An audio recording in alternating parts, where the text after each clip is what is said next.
Hi there. Welcome to the second week of Get Hooked on Strategy with me, LT. And this is the weekly check-in where we want to make strategy a habit and not a chore. I want to do this in 5 minutes or less, so I'm going to actually start a timer right now. And having this in a live webinar and setting the timer are two of the things that I'm doing to help with time management, which is what we want to focus on for this week.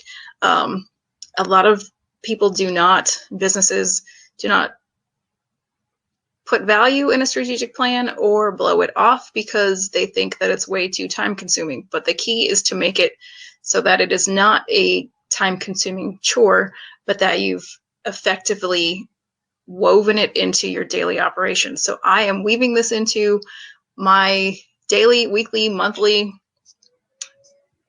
future plans so that I am continually making sound decisions based on a plan that I have purposely laid out for myself. And that will help me make decisions on what I should or shouldn't do and ultimately save me time, even though there's some time up front. And that is with anything. Anytime you get a new productivity tool or a new software, have to learn a new trade, there is time involved up front, but once you've learned them, then they help you move along faster going forward.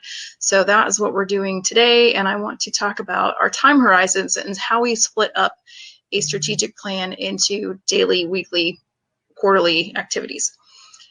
And one of those things is a calendar, and I will repeatedly say this, that you need a calendar. You have to put dates on it.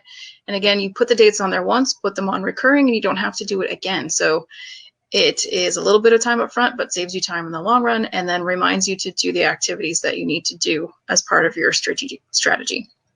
And so I have checked my expenses for last week. Let's pretend we're here on the 15th. I'm actually doing this for a second time. The first video was 15 minutes and it didn't save properly. So here I am doing it again. And I have 3 minutes left. You'll see in the strategic plan tracking spreadsheet that I have shared with you. Okay, sorry, I'm not sharing my screen. I'm looking at it and you're not seeing it. Hold on one second. Share. And if I go to my strategic plan, now bear with me 1 second. I want to make sure I'm still recording. I had shared my screen last time and it turned off. So, oh no, okay, I want to turn my camera off. And I just said learning curve. It had turned off my microphone when I turned off my camera. So back over to here. All of these functions that I have written here on the left, part of a usual strategic plan. And again, as I will say over and over, you can customize these to fit your needs and the size and scale of your business. And then we determine upfront when we want these tasks to be finished. And I spread these out from about January, February, March, April, and May. This way, unlike the old way of doing a strategic plan, I'm not spending an entire month with all of my management trying to tackle all of these things. And then they change throughout the year anyway, and I have to go back and do them over. That's really ineffective and inefficient. So, and some of these I can do one time, once a year, once every 6 months, and not have to worry about them again, because either they don't change much. Our core competencies that we talk about next week, they don't change very often, but we still want to come back to them. So then I have them spread out when we're going to do them. Budget, I do certain parts of my budget weekly. I always check my transactions so that I don't have to do this at tax time and spend hours going back. If I spend a few minutes up front, then I am going to be able to save time on the other end when I'm putting taxes together. And back to the task at hand, we are now looking at what else can we do as a time saver. So I'm sharing this high-level time budget chart with you. How I want you to use this, and this week's homework is to put down, and I've left mine, for example, put down all of the major key processes that you do, the things that you repeat over and over again, your Instagram management, your Facebook management, your administrative junk, the training that you do, anything else you can add to this, change this. These are mine, for example, the strategic plan, and then write down how much time it takes you per task. So I've put some examples here. I spend a little bit. If I don't spend really any hours per day, I kind of skip it.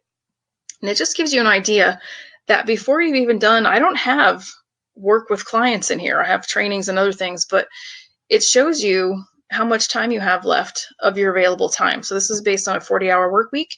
You could go up here. This is an 8-hour day.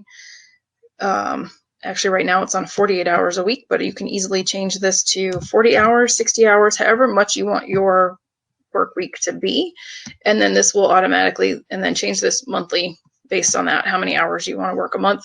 And it will give you a percentage of time. So then you have an idea that, oh, I can't possibly get all of this done in the amount of time that I want to work. And then do a, this is actually a start, stop, continue analysis, but you can also delegate or automate as part of your stop. So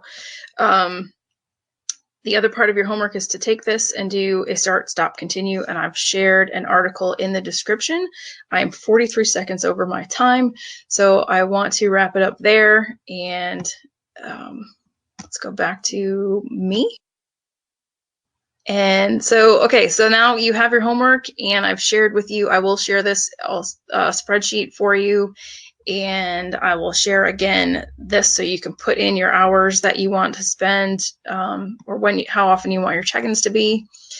And that's it. That's how we get out of the time trap as far as our strategy goes. And contact me if you have any questions. I hope you have a great week.